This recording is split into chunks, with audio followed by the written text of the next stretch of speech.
Boa tarde, Brasil! Sejam bem-vindos! Programa começando e com muita informação hoje para vocês, viu, gente? Então já vou deixar liberado, como sempre, né? Comecei o programa, eu já deixo o 964450532 liberado, é o nosso WhatsApp, que você pode mandar perguntas, tá? Para qualquer um dos convidados, até mesmo, né? Se você quiser fazer um elogio também, fica à vontade, gente. Esse telefone é de vocês, tá? Mas antes de falar dos convidados, corta pra mesa. Olha que mesa deliciosa. Olha só, Rejane da Cakes, confeiteira e cake design, professora. Uma mesa super deliciosa, né? Vou ali bater um bate-papo com ela já. Mas hoje, presta atenção, mulherada. Presta atenção. Ó. Manutenção preventiva em veículos para mulheres, gente. A Bárbara Brier, consultora automotiva e fundadora do selo Oficina Amiga da Mulher. Vai dar as dicas aqui hoje, né? Esclarecer algumas dúvidas também. Sei que a mulherada sempre tem um pouco de insegurança, mas está ali uma especialista que criou pra gente esse selo Oficina Amiga da Mulher. Adorei. Então vamos falar de um assunto muito sério, né? A gente tem que, sim, falar sobre esses assuntos, mesmo a gente não gostando, mesmo a gente com toda essa tristeza desse momento, a gente vai entender um pouco. O Rafael Parseguian Pascoal, advogado, vamos falar sobre o conflito de Israel e Hamas, as consequências, né? E o que isso vai levar, o que já está gerando, o que já está acontecendo. Também, se você tiver alguma dúvida ou alguma pergunta, participa, viu, gente? É muito importante. Pensamentos negativos, gente. Olha só, vamos falar sobre isso, vamos mudar um pouco essa frequência, né? Nada de pensamento negativo. Mas a psicóloga Luana Couto, psicóloga, terapeuta clínica e palestrante, vai falar exatamente dentro da psicologia sobre esses pensamentos negativos, o que pode trazer, o que pode gerar, né? Então, eu sou uma pessoa que vibro sempre no positivo. Eu acho que assim, sai do negativo. Tudo que a gente vibra positivo é muito melhor pra gente mesmo.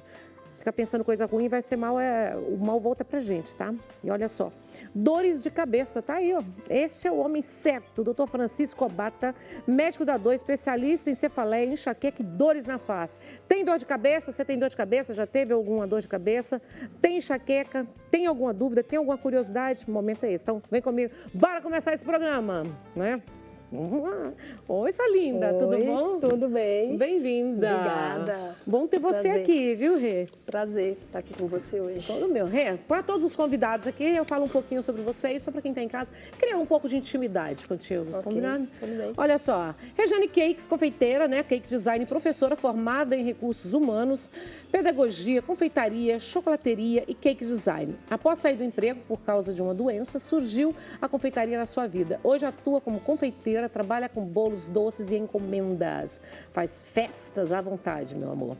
E é professora, ministra cursos online, mentoria e e-books para ajudar as confeiteiras iniciantes, donas de casa que gostam de se arriscar na cozinha. Mais ou menos isso? Mais ou menos isso. Um pouquinho, né? Um pouquinho. Maravilhosa. Me conta um pouco da sua trajetória. Aqui é um pupurrizinho. É, sim, é um resumo, né, da minha história. Na verdade, eu sou mineira, né? Sou do interior, sou de Minas. Você também é de Minas? Você de onde? Sou. Pelo sou, nossa, aqui já dá pra identificar, né? Perceber, né? Eu sou de Minas Gerais, sou da cidadezinha de Varzilândia. Varzilândia? Isso, Varzilândia, norte de Minas. Ué, menina, Varzilândia mora o Rogerinho, cantor. É? Vinícius. É Rogério, mas o nome dele era Vinícius. A cidade de Varzilândia, então todo mundo te assistindo. Não, um beijo para todos vocês de Minas, viu, gente? Eu sou de Galileia, perto de Valadares. Então e aí, me conta, dentro dessa culinária sua hoje, então, já implantou algum doce mineiro aí? Já, bastante. Pão de queijo, principalmente, né? Pão de queijo a gente faz bastante. Então, eu trabalho assim na confeitaria há mais de 10 anos, né? Como eu mencionei aí, eu era formada em recursos humanos. Comecei na confeitaria, assim, eu estava num processo, né, de depressão, síndrome do pânico, e me achei nos doces uma terapia. Aí comecei a vender para me distrair e aí achei a profissão. Aí me formei em confeitaria, me formei em cake design, chocolateria e hoje trabalho, né, fazendo os doces finos, bolos, doces para festas, folgados, a gente fornece todos. Delícia, né? Adorei. Aí me achei e hoje estou na confeitaria. Sorte nossa. Sorte nossa. E nós te achamos. Vamos fazer assim, maravilhosa. Eu vou mostrar alguns doces aqui, alguns detalhes. Sim. Aí você, por favor, explica para quem está em casa, combinado? Tá. Vamos lá, imagina a tela, Elaine. Lá. Aí tem o mini pão de mel, né? Esse mini pão de mel o pessoal pede bastante para festa, para aniversário. Esse é um mini pão de mel recheado de brigadeiro, né? Com decoração de umas florzinhas aí decorado. É fofinho, hein? Todo mundo gosta muito do mel, bem né? delicado, né? Para festa, o pessoal pede bastante. Aí são as mini trufas. Essas trufas brancas são trufas recheadas de leite em pó com uma geleia de morango. E essas douradas são trufas tradicionais. Também muito pedida, docinhos finos, muito pedido para festa também. Aí são salgadinhos que a gente trabalha com fritos salgados, são os salgados fritos, né? Aí tem coxinha e bolinho de queijo. Certo. Quem não gosta, né? Aí o bolo de coco, né? Ele é um bolo para tomar café, né? Para café da tarde, o pessoal pede bastante, sai bastante. Um bolo tradicional, né? Um bolo tradicional. Bem molhadinho. Bem molhadinho. Aí o docinho fino também é o olho de sogra, é o docinho com ameixas. Também um doce muito pedido nas festas, aniversário, um doce que tem bastante saída. Tão tradicional esse doce, Bem né? tradicional e todo mundo gosta, né? É um doce bem... Todo mundo quer comer o olho da sogra. Sim, é bom. Aí tem um bolo formigueiro, Ai, ele é uma delícia. massa branca com gotas de chocolate, também ideal para tomar café, né? Um café da tarde, um chá da tarde. Cafezinho vai bem, né, bem? Vai bem com um bolinho. Esse é bom, formigueiro. Aí tem esse bolo especial que eu trouxe, bolo que festa. lindo. Ele tem o recheio de leite em pó com creme de avelã e uma camada de leite em pó com geleia de morango. Dois sabores, né? Dois sabores. E ali tem mais docinhos, tem brigadeiros Isso. ali. Tem um brigadeiro, né? Tem um brigadeiro com Nutella, né? Isso, e o leite em pó com Nutella. creme de avelã. E tem esse outro aqui, que é o prestígio, né? E o com amendoim. Amendoim. Adorei. E pra gente fazer pedidos, fazer uma festa, um evento, onde que a gente entra em contato? Rejane Cakes, é meu Instagram, @Rejane Cakes. Imagina a tela, Elaine. Vamos lá. Deixa eu ver. Vamos colocar o Insta aí. Ali, já está no ar lá, ó. Aquele lá? Isso, esse aí, Rejane Cakes, @Rejane Cakes. Olha que lindo. Esse é meu Instagram. Olha que lindo. Pães de mel. Bonito, hein? Isso. Esse é um docinho de queijo. Docinho de queijo? Isso. Docinho Que de delícia. queijo. Porra, e quantos dias antes que é legal? Uma semana antes que você vai Sim, organizar uma festa? de 7 dias, assim, Mínimo, né? o mínimo, 7 dias.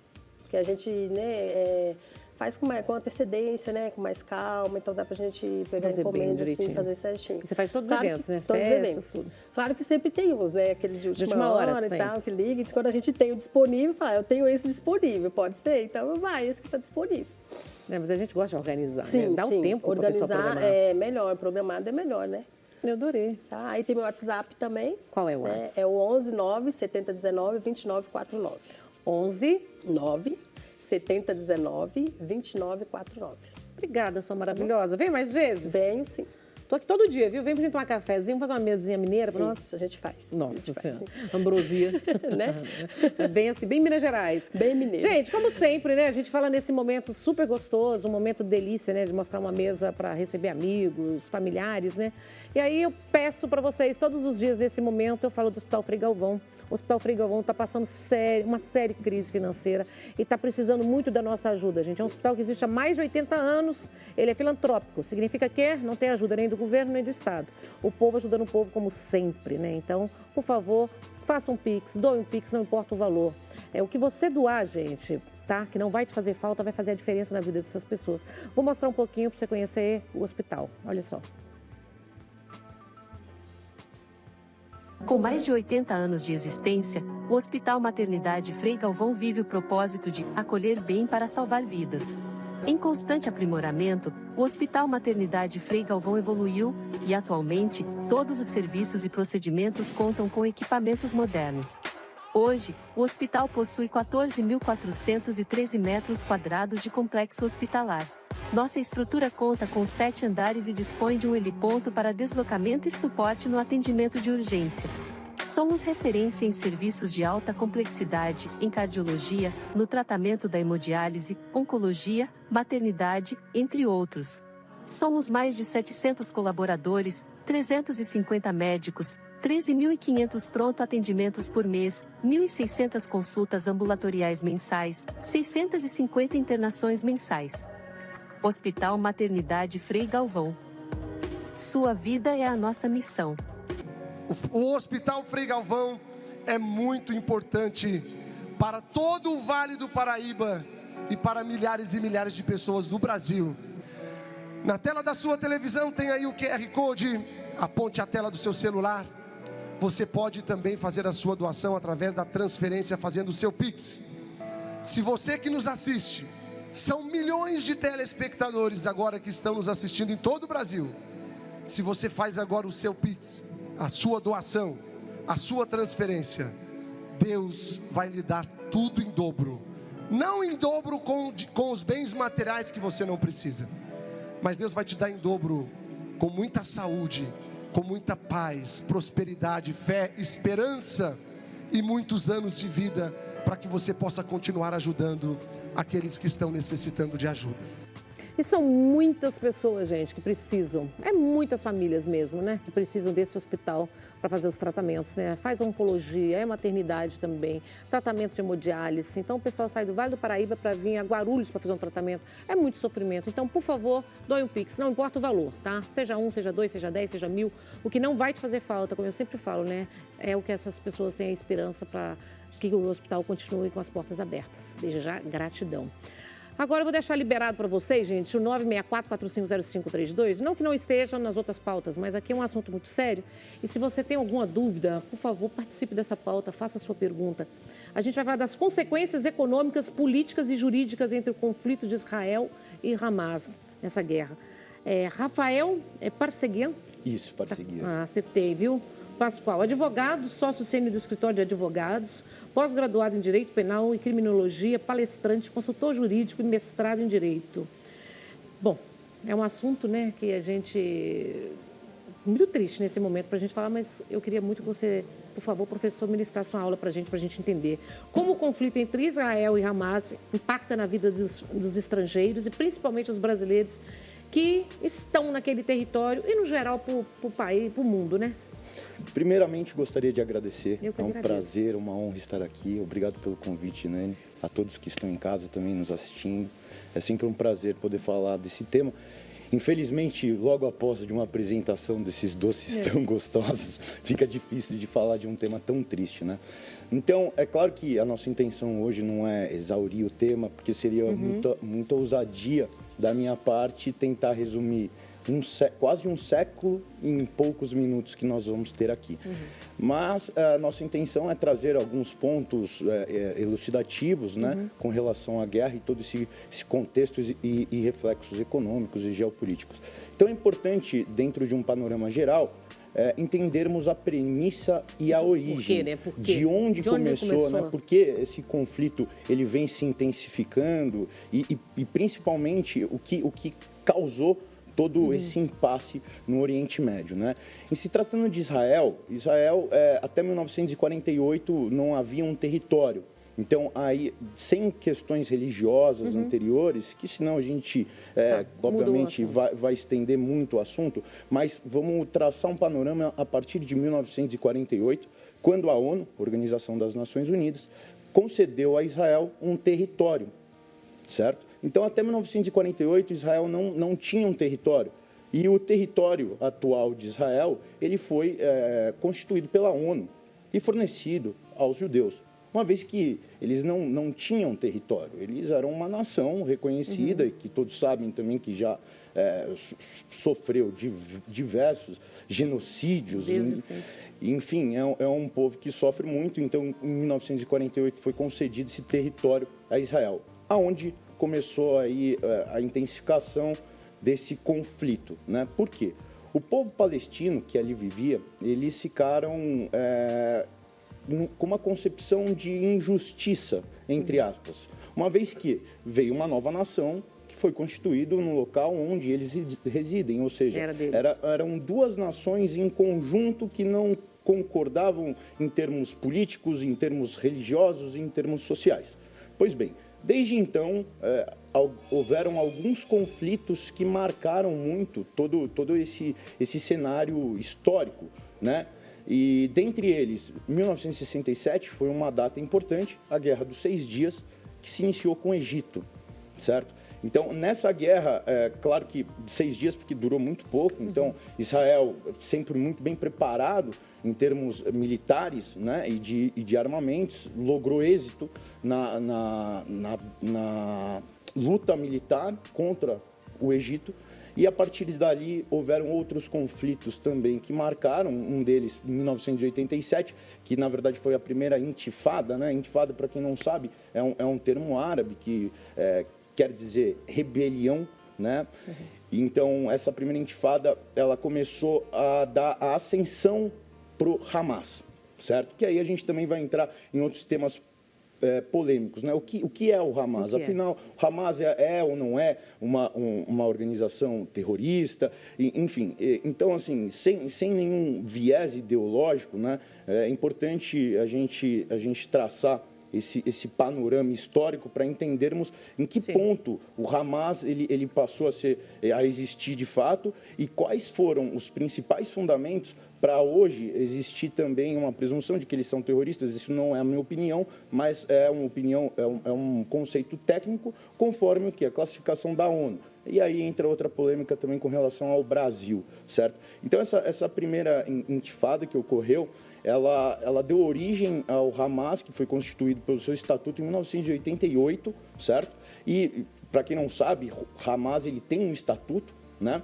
Do qual, do artigo 11º ao 15º, eles promovem o quê? O ódio. Isso é inquestionável. Porque eles querem e eles alegam nos artigos, né, que vai do 11º ao 15º, com relação aos judeus, o extermínio. Eles pregam o extermínio do povo judeu, justamente pela primeira questão apresentada, por conta do território que foi imposto dado pela ONU. Que é bíblico isso também. A guerra começou lá atrás, né? Lá atrás. Então, antes dessas questões políticas e sociais, há também uma questão religiosa lá atrás. Exatamente. E que também é representada pelo Estatuto do Hamas. Como eu disse, eu acho que eu não vejo muitas pessoas trazendo isso, né? Porque, a princípio, o Hamas hoje tem uma outra diferenciação que é muito importante. O povo palestino não é Hamas, então tem uma diferença. O Hamas é o Hamas, o povo palestino é o povo palestino. Muito embora tenha tido, aí em 2006, uma eleição pelo povo palestino que elegeu o Hamas e depois virou, lógico, um movimento ditatorial, né? A partir de 2007, 2006, eles já começaram, após a sua eleição, em 2007, eles já estavam iniciando um movimento ditatorial e hoje se tornou o que nós estamos vendo, né? E um ponto importante, por que o Brasil não, muito embora a posição do Brasil seja no sentido de não concordar com essas atrocidades, é inquestionável que estão havendo aí diversas violações aos direitos humanos, né? O Brasil, ele se mantém imparcial. Juridicamente falando, e no sentido de classificação, né? Hamas é terrorista ou não? Veja que o Brasil, ele, enquanto nação, ele não classifica o Hamas como um grupo terrorista. Por quê? Porque, segundo a ONU, Hamas não está na classificação de um grupo terrorista. Então, o Brasil permanecendo... Pela ONU? Pela ONU, eles são uma instituição que ainda não é um grupo político, tá? É um grupo político, porque ele é composto por um estatuto e tudo mais. Então, ele não tem uma classificação jurídica de um grupo terrorista. E, portanto, o Brasil, enquanto também nas suas funções institucionais e como membro do Conselho da ONU também, ele tem a obrigação de promover a paz, porque o Brasil ele faz parte da ONU, da Organização das Nações Unidas, e também é membro do Conselho da ONU, e ele deve necessariamente, em termos jurídicos, né, em toda a sua relação internacional, respeitar as classificações que a ONU, enquanto instituição, fornece acerca de tudo isso. Exato. Veja que a premissa que começou começou com a ONU. Com a ONU, porque, na verdade, a ONU também ela tem como função institucional tentar equalizar a igualdade entre as nações em prol da paz, certo? Então, foi uma alternativa que é muito polêmica, né, em 1948, de ter imposto aos palestinos que uma nação, um território, estaria lá no local deles, né, em virtude de tudo que esses judeus passaram, né, na história e também pelo simples fato deles não terem um território e até hoje não ser reconhecido por alguns daquela região, como é o caso do Hamas e outros países que apoiam esse movimento que está ocorrendo, né, que é o caso do Irã. Enfim, e o que acontece? Hoje o Brasil ele tem essa imparcialidade, mas ele busca, por algumas missões de paz também, um consenso, uma conciliação.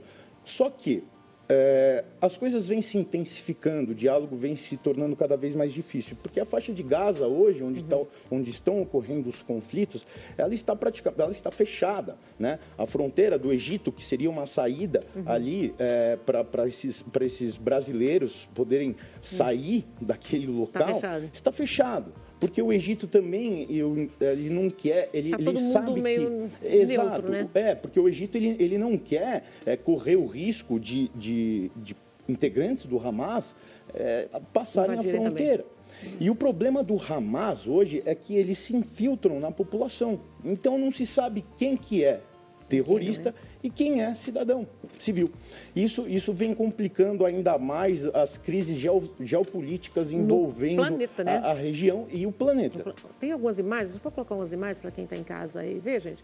E se você tiver alguma dúvida também, alguma pergunta, aproveita para esclarecer. Coloca, por favor.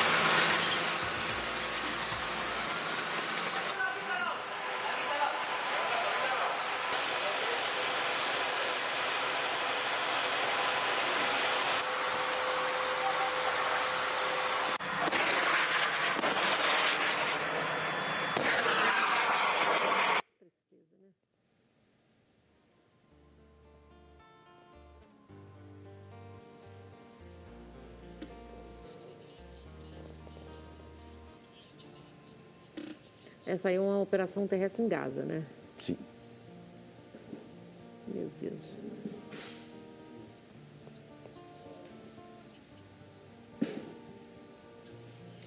Você, Rafael, como você está vendo isso? A esperança, o que pode acontecer ainda? Olha, Nani, na verdade, eu vejo as esperanças hoje em termos ideológicos, também jurídicos, com relação a essas posições que existem, inclusive com fundamento no próprio estatuto do Hamas, né, e depois eu vou falar do ponto de vista de Israel, um pouco fragilizada e quase zero. Por quê? O Hamas, na concepção deles, não há outra alternativa, segundo o próprio estatuto, a não ser destruir o povo, os judeus. Tá? Israel. Então, assim, eles não têm outra alternativa a não ser essa. Isso por uma obrigação jurídica da parte deles, uma vez que há um estatuto, e por uma função institucional própria, seja lá como vocês querem reconhecê-los, né, se como um grupo terrorista ou não. É importante fazer sempre essa diferenciação, que os palestinos, eles não são o Hamas, muito embora o Hamas ele esteja infiltrado, porque eles não têm equipamentos militares, eles não se vestem como todos os equipamentos militares deles, armamentos, tudo é financiado. E aí existe até polêmica. Esse é um assunto polêmico, mas é claro que o Irã já auxiliou muito nisso. O Catar, que também vem apoiando ali o grupo Hamas. E acaba que, assim, ninguém sabe dizer ao certo quem é que está financiando, mas a gente sabe que tem um financiamento. É lógico que entram diversas teorias da conspiração também, em virtude disso, mas a minha intenção não é incidir nesses pontos até para que a conversa não se torne ideológica, né? A intenção é trazer um panorama geral. E do ponto de vista de Israel, ele está numa situação muito delicada. Por quê? Se Israel não terminar o que Hamas começou com o 7 de outubro, certo? Que foi o ataque surpresa, onde deu início a esse conflito que estamos vivendo hoje, o que vai acontecer? Israel ele vai se demonstrar fragilizado perante o mundo e perante os seus outros inimigos também, dentre eles o próprio Irã, o Catar, que são países do Oriente Médio com muito poder bélico, certo? E financeiro também. Portanto, Israel ele está numa situação difícil, onde não há negociação, porque a negociação é o extermínio, seria por parte do Hamas, como única alternativa, seria o extermínio dos judeus, certo? E para Israel, se ele sai da frigideira quente, ele cai no óleo fervendo. Então, é difícil a posição deles. Até porque, para Israel, economicamente falando, deixar Gaza, ocupar Gaza é um problema econômico. Por quê? Isso significa que o Estado terá que estar presente. O Estado, ele deverá necessariamente ocupar aquela região, trazer estrutura para aquela região, trazer policiamento para aquela região, oferecer os serviços públicos naquela região. Está fechado, por exemplo, a passagem do caminho para o Egito e ainda tem brasileiros, tem pessoas lá, né, de outros países. O que vai acontecer? Em tese, eles serão liberados. Está em vias de uma liberação, lógico, porque o Brasil ele não tem nada a ver com esse conflito, mas o problema é como. Então. Nós estamos ainda nesse impasse. Até ontem tiveram intensificações nesses discursos, né, com relação aos posicionamentos diplomáticos aí do Brasil, né, no que tange esses brasileiros que ali se encontram ainda, né, e ao meu ver essa questão ela pode geopoliticamente intensificar a relação entre os países. É claro que esse conflito ele já está tomando uma escala internacional e também ele gera um grande risco para uma terceira guerra mundial, em que pese, na minha opinião pessoal, eu não vislumbrar agora, neste momento, um cenário de terceira guerra mundial. Mas tudo indica, geopoliticamente falando, que as questões elas estão evoluindo para um impasse, para uma discordância a nível internacional e hoje, diante, inclusive, de outros conflitos que passaram a ser esquecidos, como é o caso da Ucrânia, da Rússia e Ucrânia, né, já abriram diversos precedentes para que esse conflito a nível internacional ele seja uma realidade catastrófica para a humanidade, não só para as nações. E economicamente, como que o Brasil pode, neste momento, ser afetado? O que pode acontecer? Olha, economicamente eu vejo um reflexo internacional. Por quê? Em se tratando de Israel, ele tinha um papel importante na importação de gás natural e petróleo. É um dos maiores importadores, certo? É claro que esse conflito com as fronteiras fechadas e tudo mais, ele acabou dificultando e suprimindo esse comércio, esse livre comércio e essa importação. Com isso, qual que é a consequência direta que nós temos? Um aumento significativo na energia elétrica. O barril do petróleo, por exemplo, de $100 que estava após o conflito e hoje já está em $120 e sabe aonde vai parar. E também a questão do turismo. Né, no turismo no local, lá regionalmente falando, né, em todo o Oriente Médio, acabou praticamente sendo suprimido, não existe mais e não se sabe quando que irá existir, ainda mais diante desse posicionamento delicado de quando que vai ocorrer um cessar-fogo, de quando que vai ocorrer um acordo de paz. Comentários? Até agora a gente fica sem saber o que de fato vai acontecer. Uma coisa que a gente pode afirmar é que isso não vai acabar tão cedo.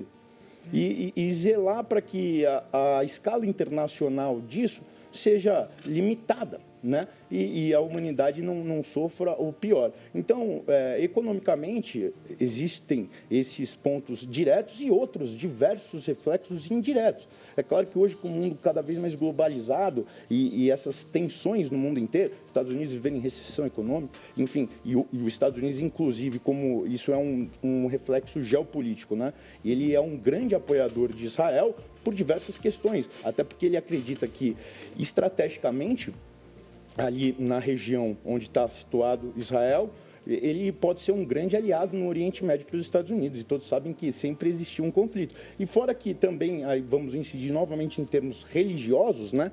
Os Estados Unidos, ele, como uma nação cristã, a maioria são cristãos, eles vão apoiar Israel nesse sentido. Até porque, como dissemos no início, a questão religiosa foi a premissa de tudo, bem ou mal. Começou lá em Moisés, né? E depois veio as questões territoriais, sociais e políticas, conforme falamos. Mas a divisão já deu no início mesmo, né? Foi lá atrás. Foi na religião, foi nos filhos, né? Foi lá atrás. Dois irmãos. A etimologia, ela construiu o que hoje nós enxergamos como mundo, né? Ou seja, a religião, ela sempre esteve presente em diversos conceitos de Estado que nós temos hoje. Né? E a guerra já começou mesmo em família, né? Exato. Eram dois irmãos. Exato. Dois irmãos, filhos que se separaram, um ficou com a Palestina, o outro ficou... Então, assim, isso tudo, depois você vê que já caiu no esquecimento e as questões, elas foram se desdobrando para outros fatores que esses acabaram, assim, quase que nem lembra, né? Nem sabe. Mais. Mas é por isso falando que a guerra já tem um preceito religioso que começou entre uma divisão religiosa que depois passou a ser uma divisão social e uma divisão política. E é claro que esse exemplo para o mundo acaba intensificando o que hoje nós lutamos, né? Que é a igualdade entre as nações, que é a cooperação entre as nações. Isso tudo em todo lugar do mundo, pode até ver um exemplo que eu trago na União Europeia, é Portugal, né, com o tratado de reciprocidade que há, de amizade entre Brasil e Portugal. Veja que lá eu tenho assim como uma opinião própria que a xenofobia vem aumentando e se intensificando cada vez mais. Rafael, eu vou te convidar para a gente fazer uma pauta sobre isso. Que ótimo, será um prazer. Que você fica o nosso consultor político aqui de todos esses assuntos internacionais. Porque que tiver na minha competência, será um prazer. Aconteceu a semana passada mesmo, uma brasileira extremamente agredida, né, com palavras. Mas olha, isso é super normal lá, acontece né? direto. E eu acredito que esses reflexos, né, esses conflitos, eles acabam intensificando ainda mais esses tratamentos. Por isso que quando começou esse tratamento, aí já começou toda uma guerra na internet de falar, mas eles tiraram a nossa riqueza. Pois é. Você entendeu? Você vê que os preceitos são os mesmos, né? Existe uma similitude entre esses fatos. Então, isso nada mais é que exemplos, maus exemplos. Tem algumas imagens, né, Elaine? Aí também, né, Elaine? As imagens, por favor, coloca aí. Vamos colocar. Vamos ver. Olha como tá. Meu Deus, que tristeza. Em pleno século XXI. Em pleno século XXI, a gente vê essa imagem, a gente cortar o coração. É deplorável. Essas crianças, meu Deus, tantas vidas, tanto tudo, né? E a gente aqui torcendo para que tudo consiga chegar ao fim, né? Mas vai ser difícil, né? Veja que diversas violações a direitos humanos e também tratados internacionais, como a própria Declaração Universal dos Direitos Humanos, vem ocorrendo, né? E aí por ambos os lados, tá? Não só o Hamas, como também Israel. Isso a gente não pode negar, porque Israel ele precisou de uma certa forma fechar Gaza. Então isso acabou que Gaza pensa, são 365 quilômetros com a população de 2 milhões de pessoas. Então, assim, imagina a densidade disso. E agora, imagina todas essas pessoas, esses palestinos, sem fornecimento de insumos básicos, né? Sem poder sair daquela região. Então, assim, tudo isso são grandes violações a tratados internacionais dos direitos humanos. E a ONU nessa situação, como fica? Só para eu entender. A ONU, é claro que ela não concorda, né? Então, é porque começou lá atrás, em 48, mas como que fica hoje o posicionamento deles? Hoje a ONU, lógico que não concorda e está tentando por todos os meios, né, por meio do seu conselho e todas as nações que ela compõe, evitar novos conflitos armados e tentar trazer uma solução pacífica. Então, o Brasil, como eu te falei, está tendo um papel importante, muito embora sem muita efetividade para o momento, em virtude dessas questões que nós colocamos aqui, principalmente com relação ao estatuto do Hamas e também o posicionamento delicado que se encontra hoje Israel, no sentido de, se não ocupar Gaza e não tomar providências como tal, o que acontece? Existe uma abertura para que os seus inimigos ataquem. E aí Israel não vai conseguir o que tanto vem buscando durante milênios. Exato. Eu queria muito te agradecer. Você está aqui. Como que nós conseguimos entrar em contato contigo nas redes sociais, as pessoas? Através das redes sociais, existe o nosso perfil, RPP Advogados, Esse o nosso Instagram, isso. E tem o nosso site também, os nossos contatos na internet. Será um prazer ajudar todos que eu gostei muito de você, eu queria muito que você viesse mais vezes. Será um prazer, eu também, igualmente. Pegando cada país, esses conflitos mundiais, para a gente entender. Porque a gente fica numa situação, né? Eu sou igual a você que está em casa aí, normal. A gente fica só o que a gente consegue entender vendo na televisão, mas a gente sabe muito pouco culturalmente falando, né? E socialmente a gente só enxerga o que estão falando. E fora muito que a bom ver os ideologia, dois lados, né? A ideologia hoje em dia ela é muito forte. Então, quando vamos atrás dessas informações, é muito tendencioso, né? As informações.